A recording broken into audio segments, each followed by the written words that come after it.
Just Japan chicken try చేయడానికి 150 kilometres travel చేసి చెన్నై వెళ్తున్నా. రీసెంట్గా వైరల్ అవుతున్న జపాన్ చికెన్ తినడానికి తిరుపతిలో ఎక్కడా దొరకలేదని చెన్నైకి వెళ్తున్నా. జపాన్ చికెన్ ట్రై చేయడానికి టీ నగర్లో ఉన్న ఈ రోడ్ అమ్మన్ మెస్లో బాగుంటుందన్నారు. టీ నగర్ వరకు బస్సులో వెళ్ళి టీ నగర్ నుంచి రెస్టారెంట్కి ఆటోలో రావాల్సి వచ్చింది. ఈ హోటల్ ఎంత ఫేమస్ అంటే రెస్టారెంట్ ఆఫ్టర్నూన్ 12కి ఓపెన్ చేస్తారు. జస్ట్ ఓపెన్ చేసిన తర్వాతే ఎంతమంది క్రౌడ్ ఉన్నారో మీరే చూడండి. ఇంకా లేట్ చేయకుండా ఒక జపాన్ చికెన్, ఒక Chintamani chicken, butter parotta order చెప్పినాం. అయినా ఇంకా పొట్ట ఖాళీగా ఉంటే ఒక మటన్ బిర్యానీ ఆర్డర్ చెప్పినాం.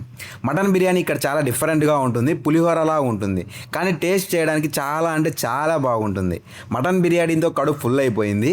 అన్నీ టేస్ట్ చేసిన తర్వాత తిరుపతి నుంచి వచ్చినందుకు వర్త్ అనిపించింది. వీళ్ళ ఫుడ్ మీద వీళ్ళకి ఎంత కాన్ఫిడెన్స్ ఉంటే వచ్చే కస్టమర్ దగ్గర రివ్యూ అడుగుతారు, మీరే చూడండి. చెన్నైకి వచ్చి బీచ్ చూడకుంటే ఏం బాగుంటుందని బీచ్కి వస్తే ఇక్కడ ఎలా ఉందో మీరే చూడండి. ఫైనల్గా చెన్నై ట్రిప్ అలా కంప్లీట్ అయింది. మన ఛానల్లో తిరుపతికి దగ్గరలో ఉన్న ప్లేసెస్ ఎక్స్ప్లోర్ చేసి చూపిస్తూ ఉంటాను. ఇలాంటి మరిన్ని వీడియోస్ కోసం ఛానల్ని సబ్స్క్రైబ్ చేసుకోండి.